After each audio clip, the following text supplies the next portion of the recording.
Please give an energetic and warm welcome to the one and only Kapil Sharma.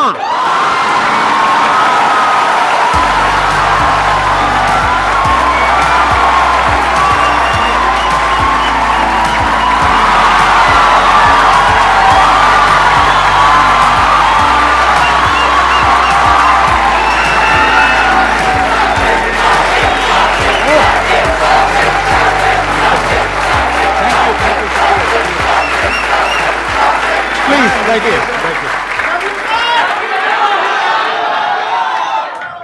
Thank you इतने प्यार के लिए, मोहब्बत के लिए। क्या एनर्जी आप सबकी, वाह।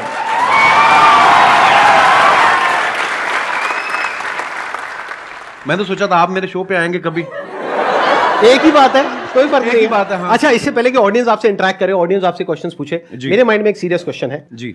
आज से 10 साल पहले आपने अपने करियर की शुरुआत करी थी। मैंने देखा 2013 में कॉमेडी नाइट्स विद कपिल के नाम से आपका शो आया था। आज पूरे 10 साल हो गए हैं उस जी सर। तो तब क्या आपने सोचा था कि एक दिन आपको संदीप महेश्वरी शो में आने का मौका मिलेगा?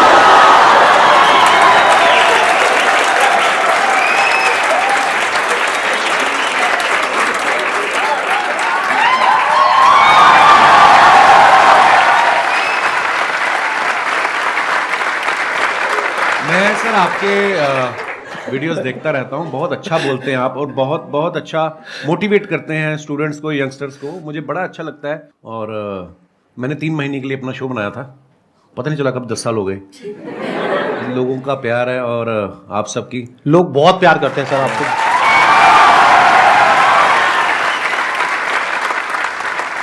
चलिए Q&A सेशन शुरू करते हैं। सर आपसे एक्चुअली एक रिक्वेस्ट है कि आप मोटिवेशनल मंच पे आए हैं तो कॉमेडी के वे में थोड़ा मोटिवेट कर सकते हैं। ये संदीप जी से बेहतर कौन करता है? मैंने इतने सारे वीडियोस देखे हैं कि आपको इतनी मोटिवेशनल बातें करते हैं आपके साथ और बीच बीच में आपको हंसाते रहते हैं, तो इसीलिए शायद इनका शो इतना पॉपुलर भी है। Hello Kapil sir. सर मैं आपका बहुत बड़ा फैन हूँ। Thank you brother. मैं आपके साथ 2 लाइन गाना चाहता हूँ। मैं सीरियसली बोलूँ, आपको देख के मुझे कोई गाना नहीं याद आ रहा। सर मेरे को आ रहा है सर, आपको देख के गाना याद। प्लीज आप शुरू करिए। गुलाबी आंखें जो तेरी देखी, शराबी ये दिल हो गया, संभालो मुझको ओ मेरे यारो, संभलना मुश्किल हो गया। गुलाबी आंखें जो तेरी देखी, शराबी ये दिल हो गया। वाह, बड़े एनर्जी यार, क्या बात है, बहुत बढ़िया।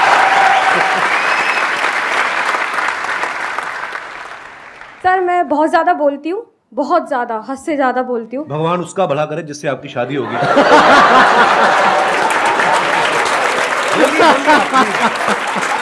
Happy women's day. Thank you sir, thank you so much. मेरे को ये पूछना है सर, गुड लिसनर कैसे बन सकती हूँ मैं? चुप रह के।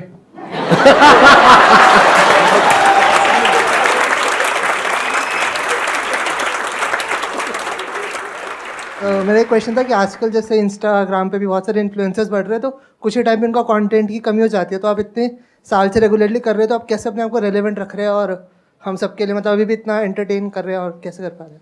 मुझे ऐसा लगता है आज से जब 15 साल 16 साल पहले जब नेशनल टीवी पे हिंदी में काम शुरू किया था, तो मेरे खुद के दोस्त बोलते थे कॉमेडी बड़ी हो चुकी है, अब नहीं होगी। मैं कहा ऐसे तो सांस भी बड़े ले चुका है ना। तो मुझे ऐसा लगता है कि जब तक दुनिया है, जब तक हालात हैं, हर रोज़ कुछ ना कुछ आपकी ज़िंदगी में घटता है। आप न्यूज़ चैनल लगा के देख लो, हर जगह आपको कोई ना कोई नई चीज़ें मिलती हैं। तो जब तक ये सब होता रहेगा, ह्यूमर भी आता रहेगा। हाँ, मेहनत लगती है, पर हाँ, जैसे ये जो आपकी एनर्जी देखी, जो आप लोगों का प्यार देखा, तो ये हमें मोटिवेट करता है और मेहनत करने के लिए।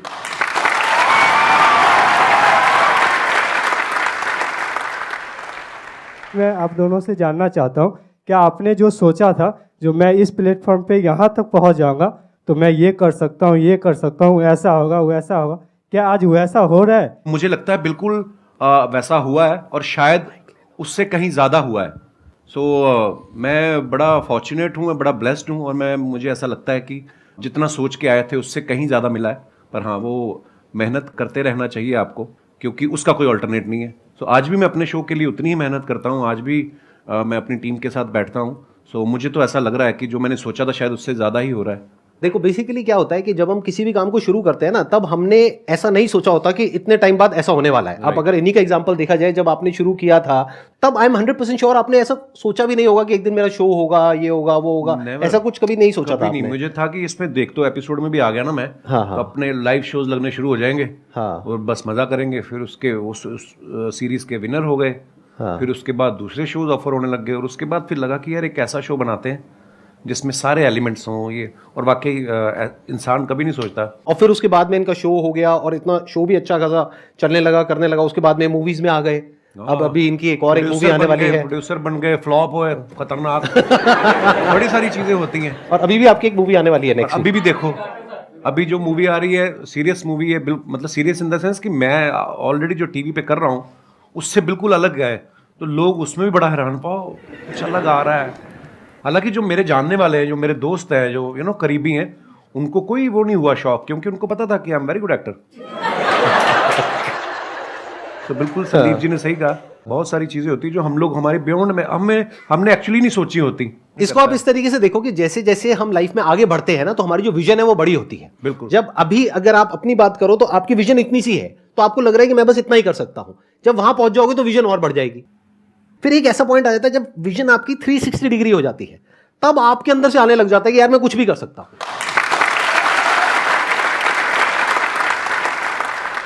मजा आना चाहिए, मुझे ऐसा लगता है, जो मैंने देखा कि अब मजा आ रहा तो फिर जिंदगी पता नहीं चलती। 10 साल मेरे कब निकले ये वाले, जब ये शो शुरू किया मुझे जेन्युइनली नहीं पता चला। मैं शादी करना भूल गया था बीच में। फिर मेरे को किसी ने याद किया, बोला कि तुम शादी कर लो, 36 के हो गए हो, 40 के बाद मतलब फिर काम खराब हो जाता है। फिर मैं यार शादी, आपने कोशिश तो बहुत करी थी अपने शो में जी, वो पत्ता सीधा पड़ा नहीं। नहीं, वो मुझे लगता था कि वो अब ये आ रही है अगले हफ्ते हीरोइन, इससे बात बन जाएगी। हाँ, वो प्रमोशन करके निकल जाती थी, फिर मिलती नहीं थी। ये बात आपको थोड़ा लेट समझ आई कि वो अपने प्रमोशन के लिए आ रही है। आप अपनी प्रमोशन करते थे, बात बनी नहीं। चलो कोई नहीं। लेकिन आई थिंक आपका भी जो रिलेशनशिप है, अगर एक बार हम थोड़ा सा ऑफ ट्रैक जाए जी, तो बहुत पुराना रिलेशन है आपका गिन्नी के साथ। हाँ हाँ, ऑफकोर्स। जब मैं कॉलेज में पढ़ता था, जब मैं पोस्ट ग्रेजुएशन के लिए एडमिशन लिया अमृतसर से जलंधर, तो हमारे यूथ फेस्टिवल जैसे होते हैं, है ना, यूनिवर्सिटी के इंटर कॉलेज कॉम्पिटिशन। तो मैं अपने कॉलेज में पढ़ रहा था, और गर्ल्स कॉलेज का अलग से कंपटीशन होता था, बॉयज़ का अलग से होता था। उसके बाद जो विनर होते थे दो, फिर वो बॉयज़ और गर्ल्स का कंबाइंड फाइनल में होता था। उस तरफ से गिन्नी फर्स्ट आ गई, बॉयज़ वाले में मैं आ गया। फिर फाइनल में जब आमने सामने हुए, वही एक दिन था जिसमें मैं जीता। उसके बाद गिन्नी जीतती आ रही है। और कंपटीशन क्या था? सर थिएटर कैटेगरी, मतलब बहुत सारी कैटेगरी होती है, फाइन आर्ट्स होता है, म्यूजिक होता है, आप किसमें थे? आप कौन सी कैटेगरी? मैं थिएटर में था। थिएटर और थिएटर में होता है one act play, skit, histrionics, mime, fancy dress. अच्छा, तो शुरू से ही आपको शौक रहा है थिएटर का, म्यूजिक का, इन सब चीजों का। जी। और वो जो आपकी वाइफ है वो किस कैटेगरी में थी? वो थिएटर में ही थी, और वो फोक डांस में भी थी। हाँ, गिद्दा बड़ा अच्छा डालती थी। अब तो मुझे नहीं चाहती है, पर जैसे आप कॉलेज डेज में थे, तो आपकी हर एक ग्रुप में ऐसा होता है एक बंदा कि वो जो होता है सबकी लेने वाला होता है। तो सर आपने जो ये कॉमेडी का जो करियर है, वो आपका मतलब ये बेइज्जती करने का शौक था, या फिर आपने मतलब पूछ रहे हैं आप किस तरफ थे? जैसे एक ग्रुप में एक बंदा ऐसा होता है, तो आप वो बंदे थे या फिर आपके साथ ऐसा कुछ हुआ था? मतलब यही आप पूछना चाह रहे हैं? जी सर, यस हाँ। सर। हाँ, मतलब बेइज्जती करने वाली ये लाइन कहाँ से आ गई भाई?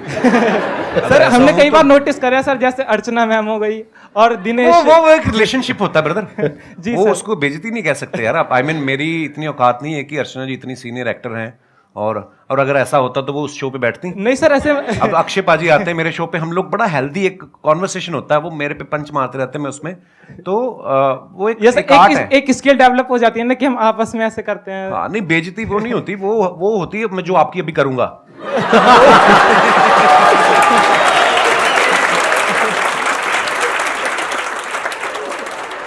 मैं स्कूल में ऐसा नहीं था, बिल्कुल कॉलेज में भी ऐसा नहीं था। हाँ, पर मुझे लोगों को हंसाना अच्छा लगता था, पर मैं बड़ा इंट्रोवर्ट था। मुझे लगता कि शायद मैंने ना बहुत साल लोगों को ऑब्जर्व करता रहा, देखता रहा, अलग अलग कैरेक्टर्स। तो जैसे अभी मैडम ने भी सवाल पूछा था, तो वो चीज़ें डेवलप हो रही होती हैं, आपको नहीं पता होता है कि आपके अंदर कुछ डेवलप हो रहा है धीरे धीरे करके। तो अच्छा लगता था लोगों को हंसाना, सो आई थिंक उसी की सर वजह अपने आप पर भी शायद- हंसना भी स्किल है सर, कई लोग हैं जो अपने सबसे आप पे पहले हंस ही नहीं पाते। सबसे पहले अपने ऊपर हंसो।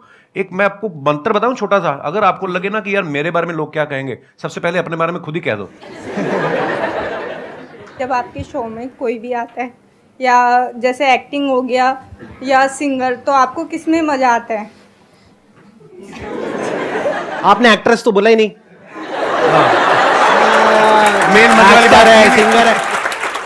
सिंगर के साथ ज्यादा मजा आता है या हाँ, मुझे एक्चुअली क्योंकि पर्सनली मुझे म्यूजिक का बहुत शौक है, नहीं एक्टर्स के साथ भी बहुत मजा आता है, मस्ती मजाक करते हैं, पर कोई जब सिंगर आता है तो उससे ये होता है कि आप भी एंटरटेन होते हो, है ना, नहीं तो अदरवाइज हम उनको कर रहे होते हैं, ऑडियंस को कर रहे होते हैं। तो म्यूजिशियंस कोई भी आते हैं सिंगर या, तो मुझे बड़ा अच्छा लगता है।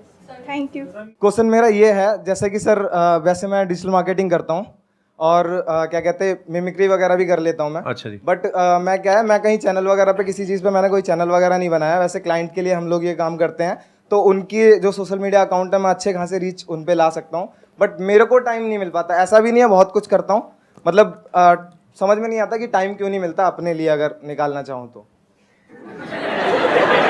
आप जवाब देंगे, मैं जवाब दूं? हाथ तो नहीं उठाना चाहते ना आप? मेरा आपसे सवाल है अब, ये सवाल आपने हमसे क्यों पूछा? क्योंकि आपका टाइम है। देखो, मैंने जैसे कहा कि आपको जिस चीज में मजा आता है, अगर आपको लग रहा है कि आपको जो आप जो कर रहे हैं उसमें आपको मजा आ रहा है, तो फिर आप वो अपने लिए कर रहे हैं, आप ही का टाइम है। और अगर आपको उसमें मजा नहीं आ रहा तो फिर मजा ढूंढने का। नहीं सर, मजा तो आता है, मतलब वही है कि टाइम नहीं मिल पाता, पता नहीं कैसे नहीं मिल पाता। भाई टाइम मिलता नहीं है, निकालना पड़ता है। My question is for both of you कि क्योंकि आप लोग अपनी फील्ड में ना you are the number one, whatever you are doing right now you are at the top. तो जब आप लोग उस स्टेज पे थे जहाँ पे आपको आपको पता था आपका काम अच्छा है, पॉपुलैरिटी मिल रही है and people around you started recognising you, तो उस स्टेज पे तो सब ऐसा होता है ना कि अरे यार तुम तो बहुत अच्छा करो, यू नो कि भाई अच्छा क्या है बुरा क्या है, but those people around will be a yes person कि आप जो बोलोगे दिल बी यस सर।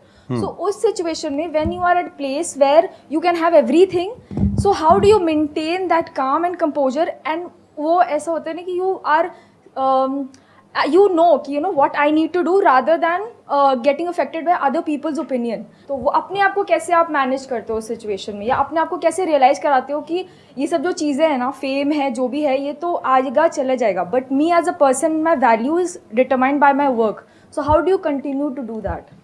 वाओ।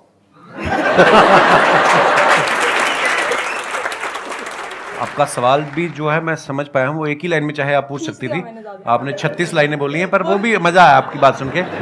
पता क्या होता है, लोग बड़ा चढ़ाने वाले भी बहुत होते हैं, जब आप थोड़ा थोड़ा कुछ कहीं राइज करना शुरू करते हैं, बड़े लोग होते हैं, पाजी आपका तो जवाब ही नहीं है।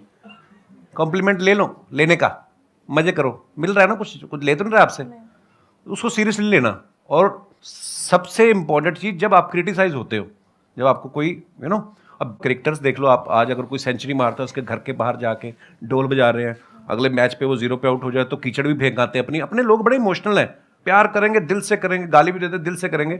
सो ना तो खुशी में ज़्यादा, एक्साइटमेंट में ज़्यादा उछलने का, और ना ही अगर आपको कुछ बुरा दिन निकल रहा है, हर दिन एक जैसा नहीं होता ना, तो उस दिन ज़्यादा टेंशन भी नहीं होने का। और ये चीज़ें ना शायद उम्र के साथ आती हैं। मैं पहले ऐसा ही था, मेरे को कोई ट्विटर पे एक गाली देता था, मैं 10 देता था उसको ना तो वो धीरे धीरे समझ आ जाती है। आई थिंक उसका उम्र का भी उसमें वो बड़ा होता है। आप जैसे जैसे लाइफ में ग्रो करते हैं, परिवार वाले हो जाते हैं, बच्चों वाले हो जाते हैं, ये चीज़ें जो उम्र के साथ आती हैं वो उसी के साथ आती है। सो हाँ, कोई भी चीज़ परमानेंट नहीं है, ना आपका फेम, ना आपका ना आपकी तारीफ जो है वो परमानेंट है, ना ही आपका क्रिटिसिज्म जो है परमानेंट है।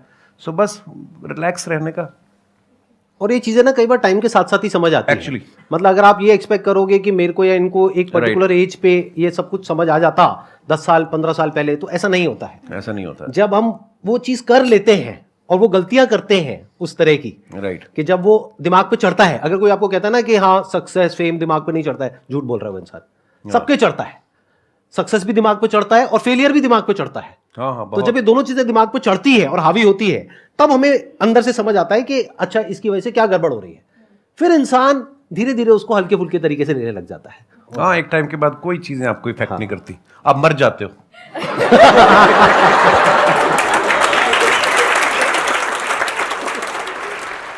मेरा एक ही क्वेश्चन है, हम खुद का बिजनेस कर रहे हैं, कुछ भी कर रहे हैं, हम कैसे टीम बिल्ड करें उनके अंदर कैसे लॉयल्टी लेके आए, हम कैसे पता करें उनके दिल के अंदर हमारे लिए मतलब बहुत ज़्यादा लॉयल्टी है, मतलब समर्पण है हमारी कंपनी के लिए, हमारे लिए, हमारे टीम मेंबर के लिए। इट्स अ गुड क्वेश्चन, और ये हम सिर्फ टीम पे नहीं लगा सकते इस फंडे को, हम दोस्ती पे भी लगा सकते हैं, बिल्कुल, फ्रेंडशिप पे भी लगा सकते हैं, रिलेशनशिप बोल सकते हैं, any kind of a relationship, that could be a professional relationship और अ पर्सनल रिलेशनशिप। तो कोई भी रिलेशनशिप हो किसी भी तरीके की, उसको स्ट्रांग कैसे किया जाता है? देखो, आप सामने वाले के मन में क्या चल रहा है ये तो आप कभी भी नहीं जान पाओगे। अगर आपको ऐसी कोई शक्ति मिल जाए तो तुम बिजनेस छोड़ के तुम तो लड़कियों के पीछे लग जाओगे कि मुझे तो पता है इसके दिमाग में क्या चल रहा है। सो देखो, ये शक्तियाँ तो मुझे नहीं पता कहाँ से आती हैं, हाँ, लेकिन आपको कहीं ना कहीं अंदर से पता चल जाता है कि कौन मेरे लिए अच्छा सोच रहा है। अच्छा, ऐसा भी नहीं है कि जो आज आपके लिए अच्छा है वो आज से 5 साल बाद हो सकता है उसके मायने बदल जाएं, उसकी आपसे एक्सपेक्टेशन अलग हो जाएं। जो मेरे भी बहुत ऐसे मेरे दोस्त हैं, आज भी मेरे वही दोस्त हैं स्कूल कॉलेज के, पर कई दोस्त ऐसा भी होता है कि वो आपसे कुछ और उम्मीद करने लग जाते हैं। यू नो, समय बहुत बड़ी चीज़ है, समय के हिसाब से आपके विचार भी बदलते हैं, सब कुछ होता है। पर हाँ, अगर आपको ये जानना है कि ये मेरे लिए कितना लॉयल है तो ये सोचना छोड़ दो, आप अपना 100% उसको दे दो। जब वो देखेगा कि आप उसको कितनी मोहब्बत से इसको ट्रीट कर रहे हो तो वो सेम शायद बदले में आपको ऐसा मिलेगा। तो इसको हम पढ़ते भी आए हैं कि आपके ही कर्म आपके आगे आते हैं। मुझे ऐसा लगता है आप जब अपना 100% देते हो किसी को विदाउट एनी एक्सपेक्टेशन, आपके अंडर जो काम करते हैं जो भी, उनको अगर आप बहुत मोहब्बत देंगे तो शायद वो भी आपके लिए लॉयल ही होंगे। मेरा अपना टेक ये है कि अच्छे टाइम में कभी भी एक रिलेशनशिप की पहचान नहीं होती है। एक्चुअली अच्छे टाइम में तो सब अच्छे हैं, दोस्त भी अच्छे हैं, रिश्तेदार भी अच्छे हैं, टीम वाले भी अच्छे हैं, सब कुछ अच्छे हैं। जब बुरा टाइम आता है तब क्या आप उसके साथ में खड़े हो या नहीं खड़े हो, और पूरे दिल से, उससे रिलेशन पक्का हो जाता है।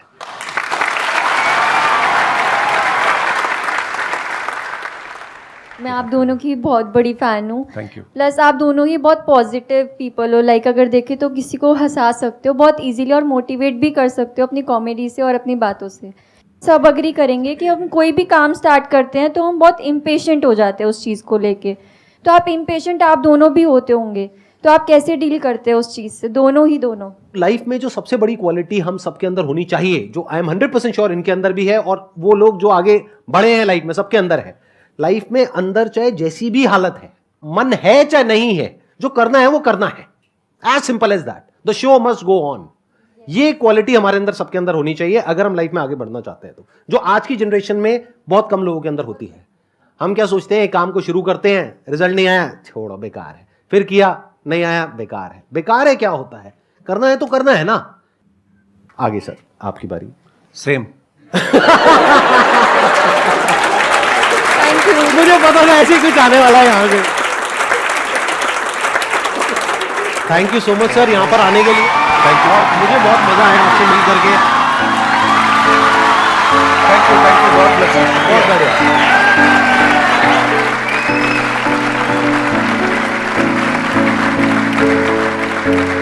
बढ़िया।